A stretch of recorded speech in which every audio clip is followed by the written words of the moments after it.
Good morning. There's some chairs up here. If you want to make direct, sustained eye contact with me, there is one right in front of me, and I will gaze at you lovingly. Thank you, everyone, for coming. I am Eden, and he's Ashod, in case there was any question about that. Oh. We just wanted to thank all the volunteers personally. Thank you so much for coming, and have a great day. Bye-bye. Let's see. We got it. We did it. If you mess up at the beginning, I'm more humanized and I'm endeared to you. This is what I have learned. So today, in my years of being an adjunct instructor, I have learned that everyone's like, please tell us what we're going to talk about so I know exactly how long I'm sitting here. So here are our bullet points. We are talking about creating a vibrant personal brand, and why we don't like to call it personal brand in our house because it feels gross. Creating a vibrant collaborative environment, and a deep-ish dive onto something that's special to us. What is vibrancy? What is vibrant? It is not necessarily what you think it is or what I thought it was when we were asked to do this presentation. I think of vibrant as being bright and colorful, and it turns out there's this physicality to it, and that excites me. And this idea of moving to and fro rapidly and pulsating with vigor was a feeling that I could relate to, and a lot of you could maybe relate to in the creative field. And for us, it's like when something's clicking.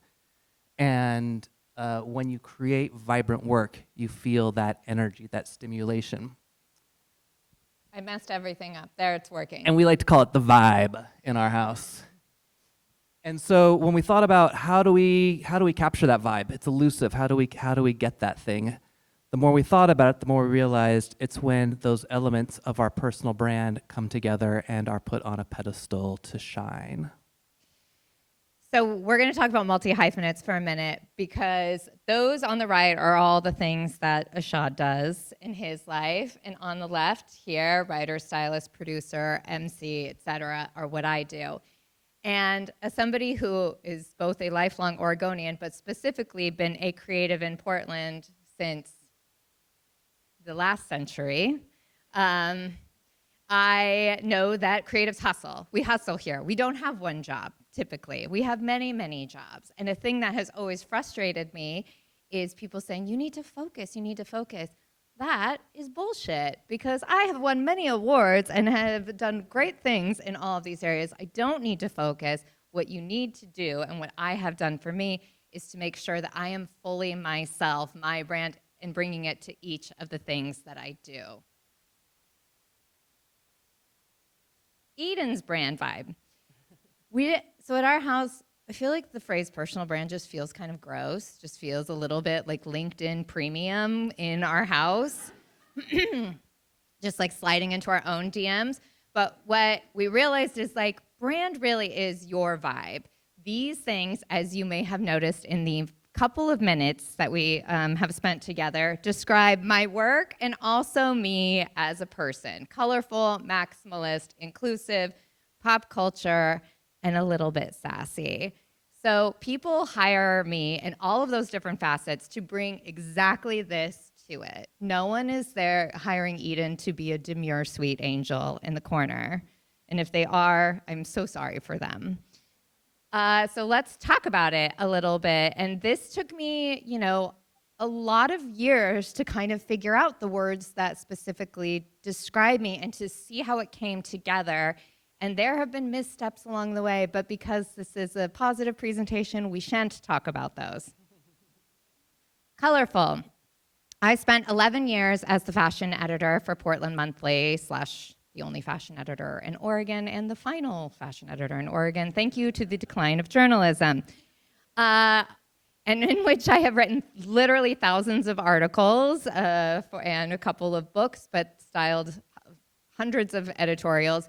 And a thing that is consistent in my work is I bring color to it. These are fashion editorials that I have styled, And I also use it in my writing. I think that talking about color, bringing color to a thing is a wonderful way to set the stage. Color makes people feel like the second I walk into a room in this outfit, people are like, look at this little pretty Barbie lady. She's probably not going to be like an emo goth chick. And I wish I could, because when I was young, I thought emo goth chicks were very cool, but I could not. I can't pull off the Wednesday Addams thing. I still do. Oh. Maximalist. So because I come from the world of design and style and have been doing this a long time, trends come and go. One year, it's the chic minimalist. Remember the phase in Portland where all boutiques were just white and 2 shirts hung in the corner and nothing else? And then there's maximalist where everything's in. Yeah, but I do all in all the time. I never do minimalism. This is Esperanza Spalding, Grammy winner, beat out Justin Bieber. I'm internally proud of her for that, and from Portland. This is some promo work of hers I styled for her album before last. Again, a frequent collaborative of mine, Holly Andres, a wonderful, wonderful photographer in town. Holly and I work together great because we believe in color and we believe in maximalism. Inclusive. This is my thing. We get to redefine the projects and the worlds in which we work in. Fashion is notoriously exclusive, right? And I don't want to be part of that. So my thing was, how do I call everybody in? How do I make people, because fashion is for everyone. Every single one of you got up today, put on an outfit to express yourself, whether that is your favorite band t-shirt, whether that is dressing in all pink, whether that is a vintage find. Even if you are a nudist, that is a fashion choice that you are making to say something to the world. So it is for everyone. So whether that was me fighting with an editor-in-chief to write a story about how our angel Darcel was actually one of the best designers in the city because she sews all the costumes for the drag queens at her club, whether it was saying, I don't want to have just 20-year-old models. I want to have Pat, who was Miss Hawaiian Tropic back in the 60s, and she's an amazing model. I want her to be it. Ashod and I had a company called Claws Out, a nail polish company for several years that you might have seen around town, and every color was named after a different cause that we cared about, and then donated 20% to a charity that aligned with it. So the pink uterus went to Planned Parenthood, the gold matriarchy went to Moms Demand Action. We were lucky to be the first ever NBA nail polish, making the color Blaze for the Blazers. And one day I did get a call from Congresswoman Katie Porter, who is as direct and lovely and blunt as you would expect, and she had us make a nail polish color for Elizabeth Warren's presidential campaign. Not something you would think about for a nail polish company, but because they saw our inclusivity and what we were trying to do, we were able to take that to a different level. Pop culture. I love pop culture, okay? I love it. And yeah, and I have a master's degree and I'm smart, blah, blah, blah. Who cares? I will kick your ass in the entertainment section of Trivial Pursuit. I love pop culture. I read People magazine. I have never seen a Desperate Housewives show or whatever, but I feel like I know who they are because of just the ether. And I love working in the pop culture space because these are the people representing this moment in time. So you better believe when I got the call to style Tanya Harding as an Oregonian that I was like, I'm going to dress her like a beautiful Oscar. And there's a whole story about her accidentally wearing my high school prom dress. That's for another time. You know, Fred and Carrie, I was like, what can we do that's different? Let's take Portland and put it abroad. I am sad in this photo. You can't see that I did have custom made that pug is wearing a matching turtleneck to them. We couldn't. I had to go for which joke do I want more, Pug in the baby carrier or Pug in a Sophie's Choice right there. The Decemberists, I just styled their current album out right now. But again, I love doing things with pop culture and then bringing that into my writing too. Some people I feel like are weird about having that represent them. But I'll tell you what, people who love pop culture is often women and young women, and we control the buyer's market. Do you like that I'm 43 and I just said I'm a young woman? I'm basically a teen. And sassy. I like to say I take my deadlines very, very, very seriously. I do not take my work seriously because that was an acid reflex, not a dramatic. Write this down, everyone. But, what do I want to implant in the world? The world that I work in, I do what I can to make it important, but I also like to have fun. And I think that is a way that I have learned my brand makes an impact. So in the magazine world, there's a thing called CRMA, which is the magazine equivalent of the Oscars. It's all the national magazines around the world. They don't have a specific fashion award. They only have a photo essay award in which we are up against every important, bleak, black and white photo essay from the, gritty street life. I was never going to win until I was like, what if for a fashion editorial, I just recreated The Shining and did an entire fashion editorial of The Shining, including my creepy twins here. This is the first time a fashion ever won that award.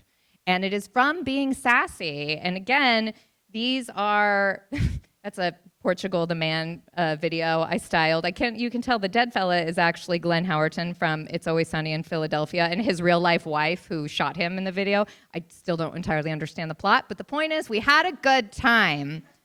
Pink martini down in the corner, all from laughing. And for 10 years, I've curated a series at the Hollywood Theater called Fashion and Film, where once a quarter I show a very important film such as Clueless, True Beverly Hills, Reality Bites, just the Citizen Kanes of our time.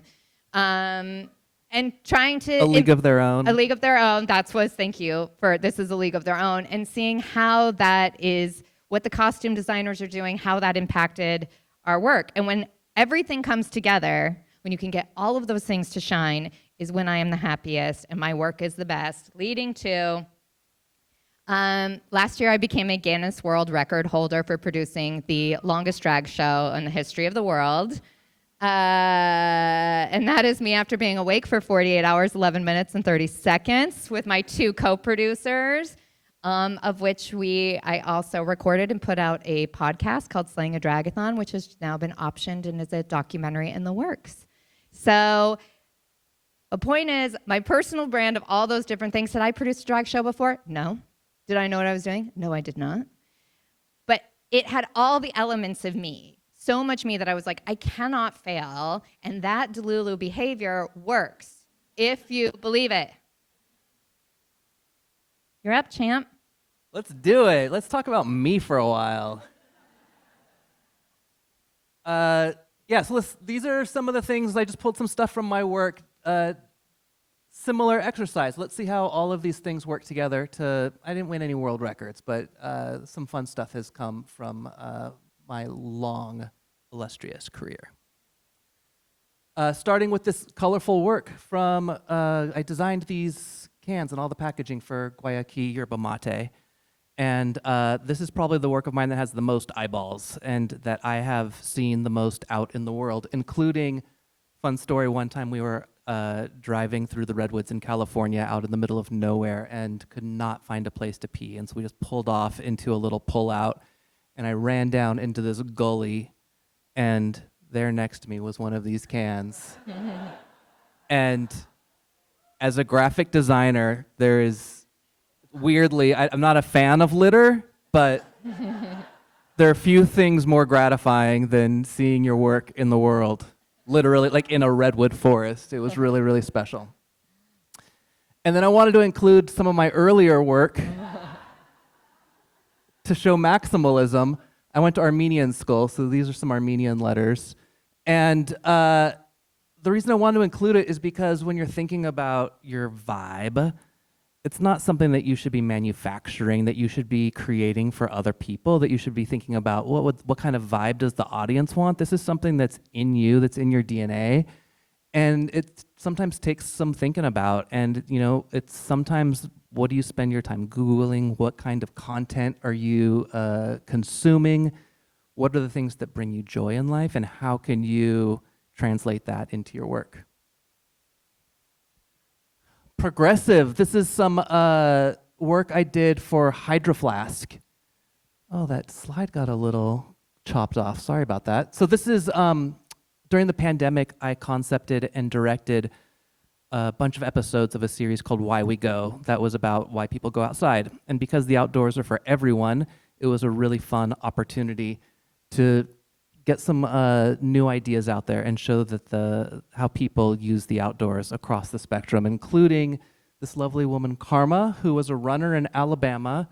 And while she was out running, she kind of realized that she was trans, and she didn't want to be trans. And being in her head and spending that time with herself let her kind of discover who she was and who she needed to be to live her true self. Really beautiful story.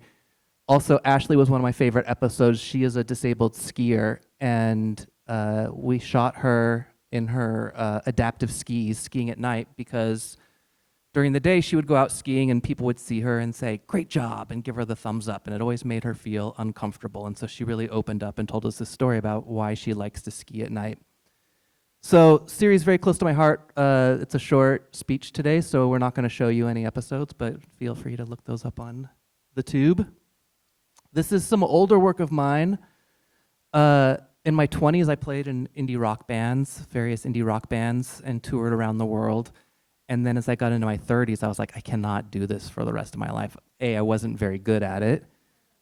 And B, it's just not a very sustainable lifestyle. So I was trying to figure out the next chapter of my life, and I had all of these Polaroids laying around of musicians not playing music. And there was something really special about it. This is Elliott Smith, who's no longer with us, who had just, he had been to the mall that day and bought himself an outfit and this weird toy and was giving us a fashion show in his living room at 3 a.m. And the book is full of stories like that, and they're all Polaroids. This is the cover. You could see how it's flawed, and that's the beauty of analog to me. It was my secret power when I was playing music, was I wasn't very good. I was a little rough around the edges, and that was the thing that I brought to the projects I worked on, and it's still the thing I bring to all of my projects today, even though I'm working in the digital space a lot and in Photoshop. I still try to do as much with my hands and bring this analog vibe into everything I do. And this is a campaign that I co-directed for Pete's Coffee, and starring Eliza Schlesinger, who is a wonderful comedian. And we had written a bunch of jokes for this campaign and had it all planned out, and we got on set, and it turned out the stuff that she was saying in between takes was so much better than anything we had written. No surprise, it's her job. And in a really beautiful moment of being playful, we're like, you know what? Let's throw out the scripts. Let's just try something else. And we let her riff a little bit.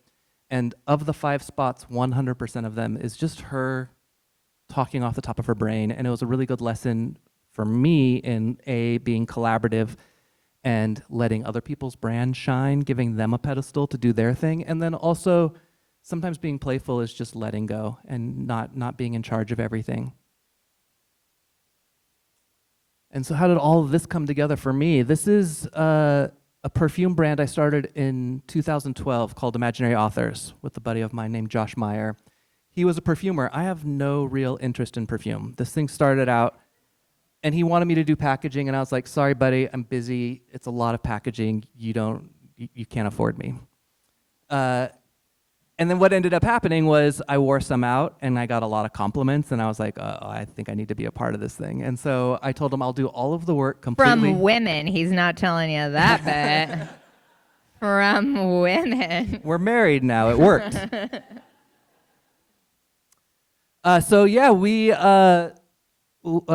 I'm totally lost now. Where were we? Oh, so we started this brand, and it was an opportunity to use every crayon in the Crayola box, just like the work that I've done. And it was an opportunity to tell stories that were diverse and to cut up old magazines and make collages and have some fun. And it's, when we started, it was just a little silly side project that I became a partner in the company, and we would just go to little craft shows, initially in Portland, and then we would go to Seattle, and we went to LA. And now we're a global brand, $3.5 million revenue last year. And I have to believe it's because all of this stuff is clicking on a level. When we started, the perfume space was very minimalist, white labels, black type. Everybody was doing the same thing. And we came in there and we put ourselves into it and we put our heart into it. And that resonates with people. That gets that vibration going. And so very proud of this work, still doing it officially full time this year. So why did we make you sit and listen to this, other than the fact that we are greedy Leos who need a lot of validation in our lives? In talking about creating a vibrant brand and knowing ourselves, it has led us to learn about who are good collaborators, who are people that line up with us. Because this brand that is me does not mean that I think this is the only type of brand that should exist. You know, we look over at this other random audience segment, neutral, minimalist, luxury, classic, relaxed. That's a genteel woman. I know who that woman is. That is like a lovely, that person's sitting first class, right? Like I'm in the back of the plane hanging on to the tail barely. But it's important for knowing, because that audience isn't going to align with me. That audience is a Goop audience, right? They want that. And I say, and this is something that took me many years to feeling comfortable in saying, and now I relish in it, make work that people don't like. I make work that I specifically know that audience isn't going to like, and that's okay. They're not my audience. When you try to appeal to everyone, you appeal to no one. A thing I have, taught college and had many interns at magazines over the years. And a mistake young writers make a lot is they come in and they try to write something very general to make it feel like it's to everyone. And I say, but specificity is the thing that creates universality. The more specific you are with your experience or with your design aesthetic, I actually think the more people find attraction to that. So I make work that Goop would hate, and I like that. It's also worth mentioning that while this side kind of looks a little bit more vibrant maybe, you could also reach vibrancy when all of this stuff is in chorus. So just getting all of your brand pillars aligned is going to create that excitement and that stimulation for yourself and for the audience. I mean, yes, they're a multi-million-dollar brand who's very successful. Great example. But what we have learned is we wouldn't be good collaborators. But who might be a good collaborator? I don't know. I don't know. This is a blind date, and we're finding this out for the first time. We are good collaborators, not only because we share a bed and that's convenient, but because our design aesthetics actually, so much of it matches up who we are. Our colorfulness, our maximalism, our values. He is more vintage analog, and I am more, do you know who Ethan Hawke is dating right now? That kind of a thing. It's a little vintage now. That's a good point. I will send your apologies to Ethan immediately. And so we used our combined skills for this family project. Yeah, so we thought we would share with you how this came to be. We were out on a date. The origin story of this book, the Portland Book of Dates, which is, if you don't know, a compendium of adventures, escapes, and secret spots, things in and around Portland and Oregon and up into Washington.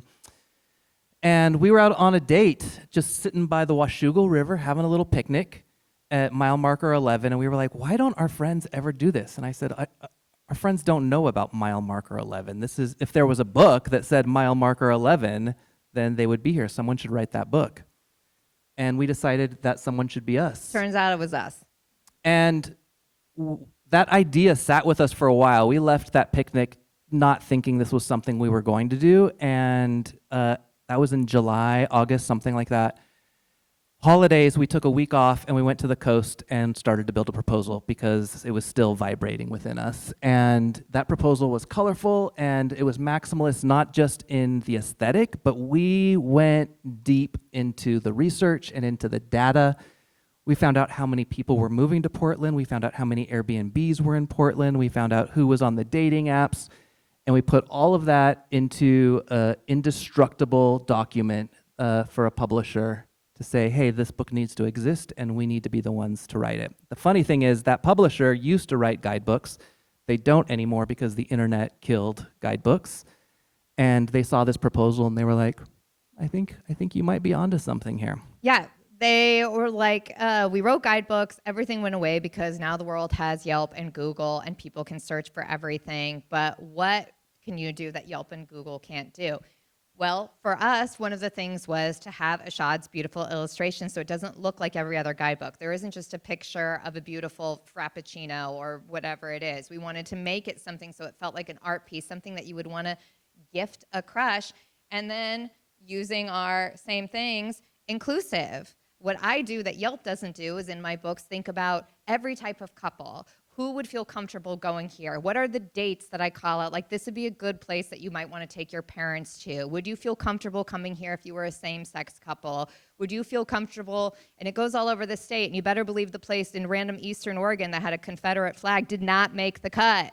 You don't get to be in my book. And then, highlighting businesses that are minority-owned, that are woman-owned, that are...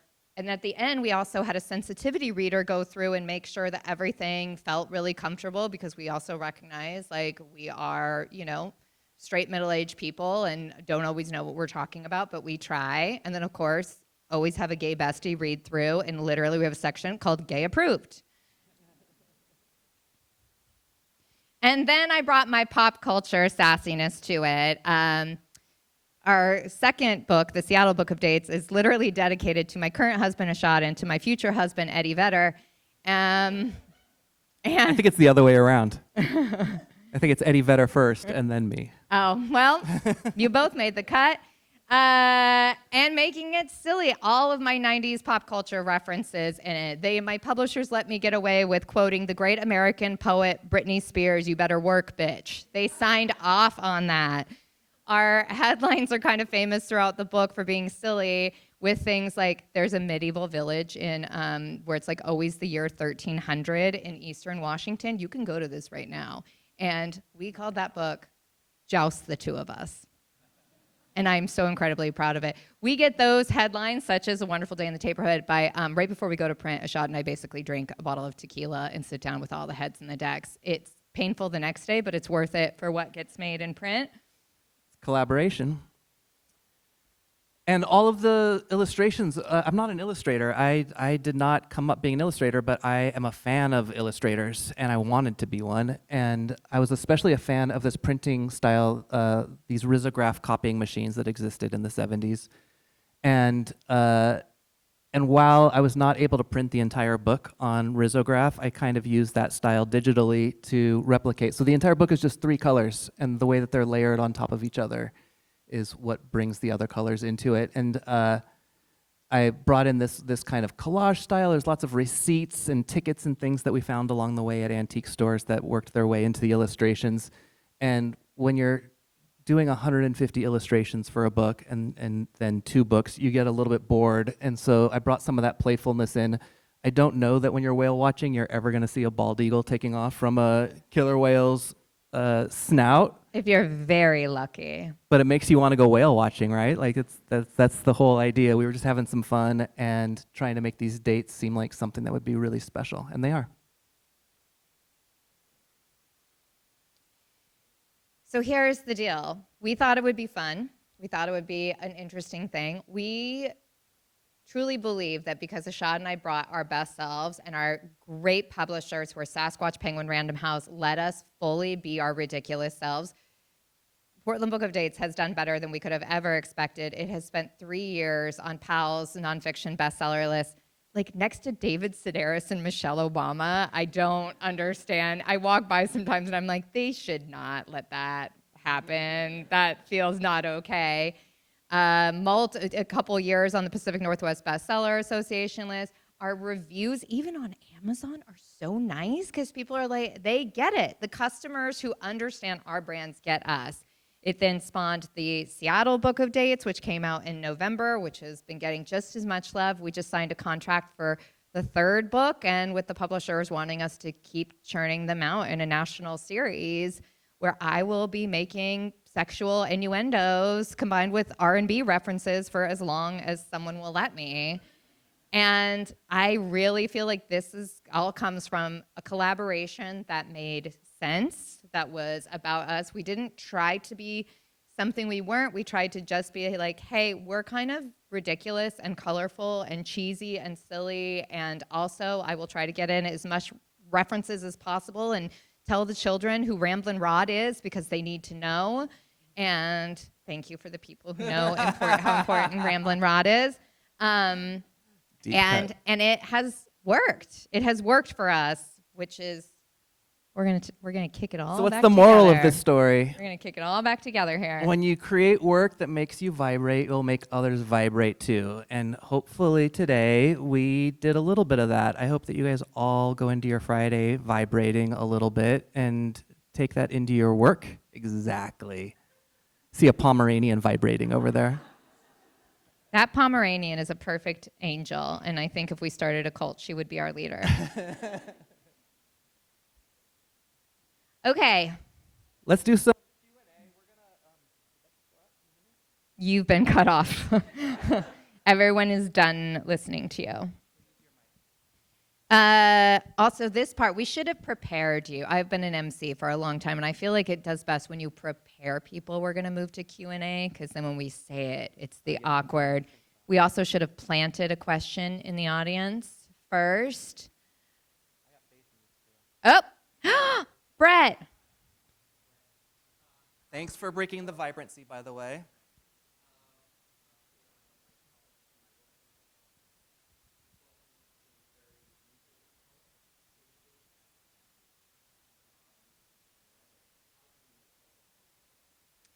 Okay, so Brett's question, I'm repeating for our recording, is how do we make Portland more colorful? Well, I do have strong opinions on this because, as evidence A, two things.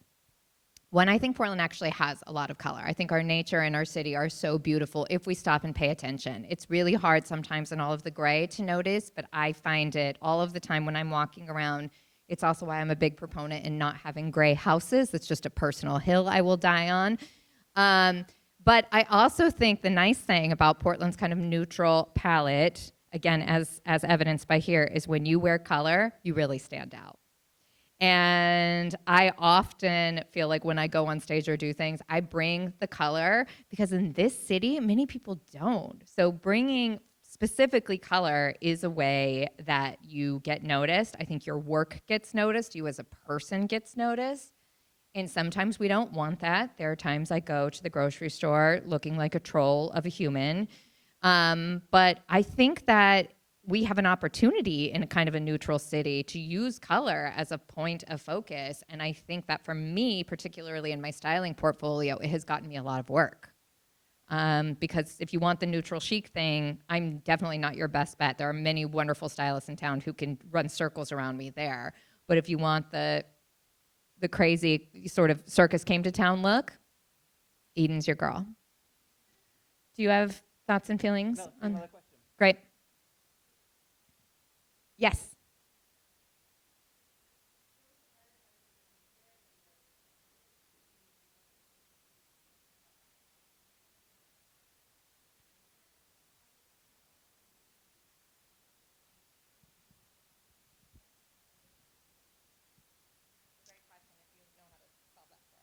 So the question is, how do we process question? How do we juggle all of these things, and how much are we juggling at any given time?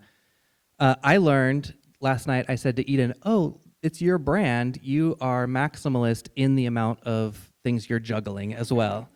And we both are constantly, have 1,000 things on the plate. Oftentimes, not getting paid, as creatives know very well.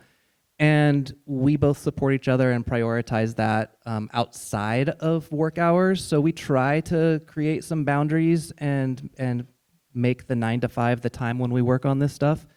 And then when it spills off, or when she's has to prep for a world record and is not able to do the dishes for 2 months straight, I step up and I gladly do them. So it helps. Find a partner that supports you and picks up some of that slack. He did do the dishes for basically 2 months straight. So everyone do give props to Ashod. But my technical answer to that, as someone who handled the spreadsheet and drag queens, who are famously not people known for sticking to a schedule, and had a 783 line spreadsheet for Dragathon, which, for the record, with the Guinness judge sitting there, if a single one was more than 1 second over, we would lose. 783 times had to be perfectly on track. I am a really firm believer in having systems in place, and I get to be silly and fun and jokey because I have a lot of systems in place. My friend Frayne back here, who runs Backfence PDX, we years ago took the Lisa Congdon's time management class, which was an online class, and I really learned a lot from that for time blocking, which was for creatives, and I'm sure you can find it online somewhere if you Google it. But I basically use that to create systems, which is like having one big spreadsheet where I dump all of my big projects in at once. And then I have a notebook where every week at the beginning, I write down all of the things that have to be done for that week, figure out which day. And then each day I have a time block of time to work on that project and always leave in some admin time, which is like, shit's gonna hit the fan time, because in the worlds we work in, there always is something. So I start every single day with being silly and fun and a few minutes of TikTok and connections and Wordle and all of the things that we do. But then I sit down and I have my time block, and I really try to stick to that. And I don't think I would function if I didn't have everything. We've hit a point in our careers where there's no just like, I'll remember, I will not. Every single thing is written down. We have an internal family Slack. You can have an unpaid Slack as a family. We organize everything there. I really encourage it. Travel, business things, start one with your family right away. Vet appointments. We have a whole one that's just called the girls for our 2 cats that get into trouble. We have it documented. But I think having those, you have to be really organized to have the fun creative work. I wish there was a way not around it, but it just doesn't work. Yes. Oh, yes. Yes.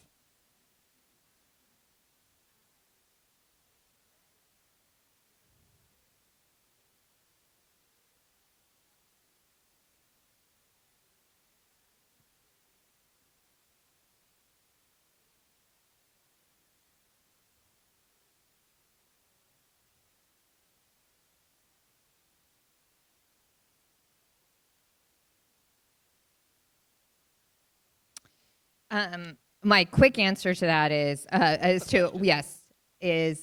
we have an entrepreneurial spirit. What about people who don't have that, and how did we learn that? I would say I did grow up learning that. My family built nursing homes, the most creative industry possible. But like, I was raised having to, when I was 9 years old, famously, my first job was calling bingo numbers in a nursing home to earn a leather jacket. I worked all summer because I wanted to have one like Tom Cruise in Top Gun. It was very cool at the time. But so I do have an entrepreneurial thing. And then my mom's an ER nurse, so I also learned like there's no time for a fall apart. Fall aparts don't happen. You just need to stay focused and get stuff done. But I also think that in this city particularly, because everybody wants to be cool and creatives are cool, which means they want to underpay us. And they want to pay people like hedge fund managers a lot because they're not cool, right? That's the trade-off. And so being in charge of your own projects and making your own projects are the way you get shit done. If you're sitting around waiting for somebody to do a cool fashion editorial in town, there's just not many people doing it. I know, because I did it for years, and I was the only person in the state that had that job. So anybody who was waiting to have my job, I'm so sorry you had to wait so long. So I think that some of it came out of like, I want to do stuff. People aren't doing it. We need to do it. And then people take notice.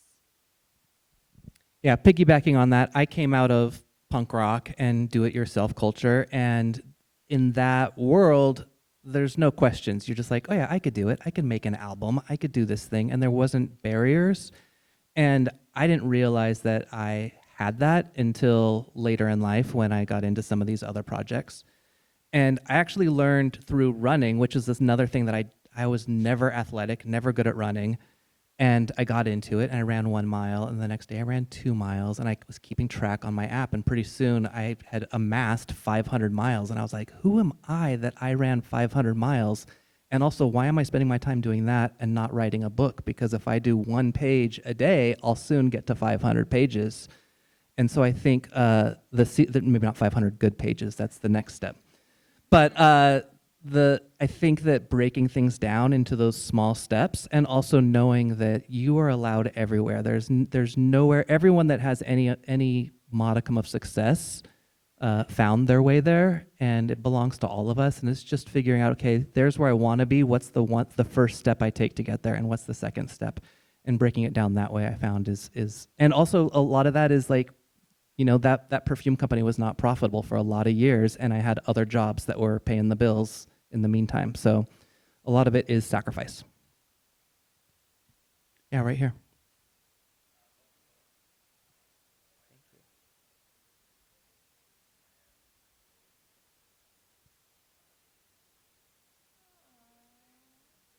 Amazing, amazing. Thank you.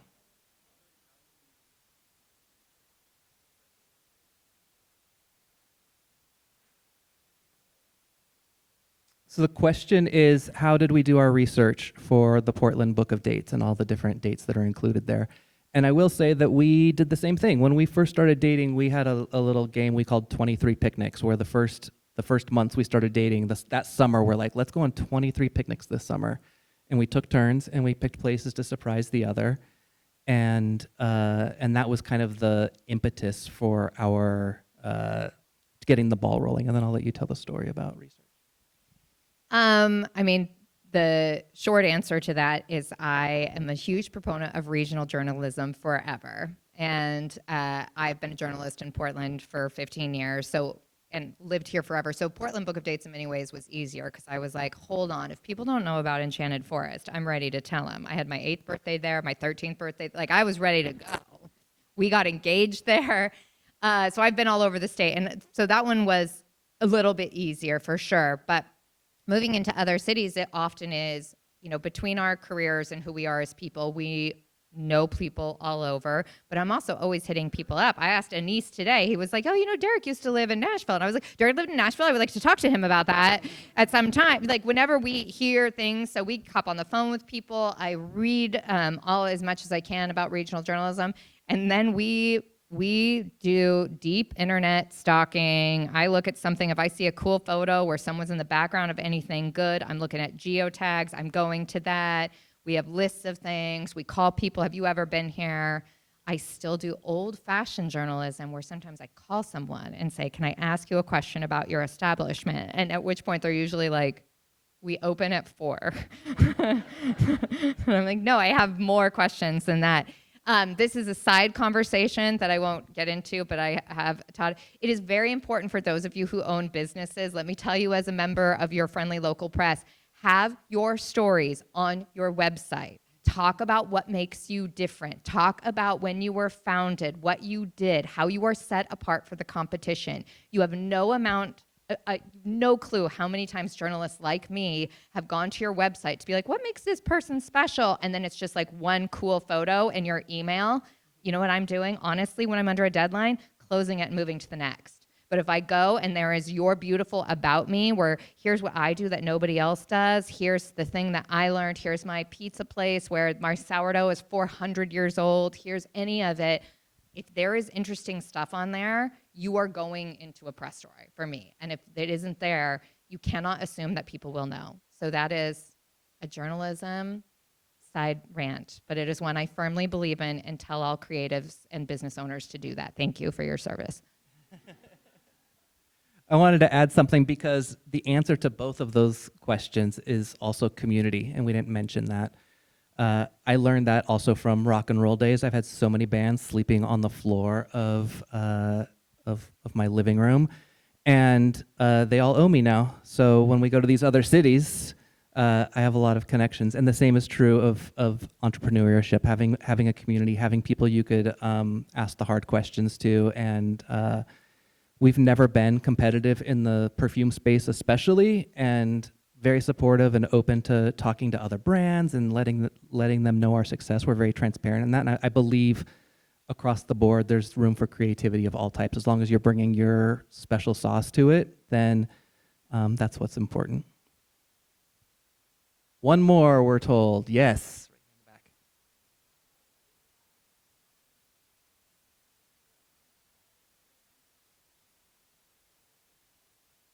What was our process for pitching to publishers? Do you want to take that or you want me to? I'll field that question. We shared a little bit of it here. We had a couple of friends that worked in the industry, not in the areas where we needed them to work, so they didn't have a lot of pull for us. We did a lot of research, both with Real Fun, my previous book, and Portland Book of Dates. I did a lot of, I call it dating, where I would just go to the bookstore and try on a bunch of other publishers and just kind of figure out who am I going to connect with, who's going to like me as much as I like them. And so we had our eye on Sasquatch because they did have some of those guidebooks and they were regional and they had these things that I was like, maybe, and they were supported by Penguin, which seemed like, hey, this is a cool situation that we would have some extra support from New York on this project. And so we wrote 3 sample chapters for that. This is a kind of a general nonfiction rule. Fiction's different, you're gonna need to do the whole thing. But for this, we wrote 3 sample chapters and a ton of illustrations and like a big, beautiful proposal deck. I've since seen other people's proposals and they are 3 paragraphs on Word. And they also got book deals, so there's no right way to do it. But I'm always a fan of going all in, and I think that shows. I think there's not a lot of people who are putting themselves on the line like that. So basically, yes, for nonfiction, kind of an industry standard is 3 sample chapters, having your market research, competitive titles, understanding who the customer was. We had some data on, like we said, who would be buying it. We even were just looking at look at all the people that are on Tinder and Bumble and everything right now. These people need something to do because we're talking to women and every single time they're like, he wants to just go to the same bar and have a drink. Boring.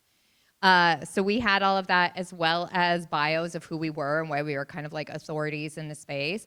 And then we put it all together into a beautiful, I think it was about a 30-page PDF. But in my years of teaching, I was an adjunct instructor for fashion, and one of my students who interviewed some Top Gun at Nordstrom said something that has always stuck with me, and they said, just be the obvious choice. And we put together such a good presentation. We were like, the obvious choice here is to say yes. We have all of the data here, and it looks beautiful, and we know their stuff. So they were our second publisher. They were kind of our first in mind, and then we actually got hit up by out of San Francisco. Chronicle talked to us about doing a separate project with them. And we're like, oh, hey, while you're here, can we show you this? And they're like, we're not really ready to do a deal. And then we sent it off to Sasquatch, and the publisher called us in like 2 days and got on a call and was like, we don't do this. Why would we do this? It's awful. But also maybe. And then it happened. So let's wrap it up. I don't know how to. The end. Thank you.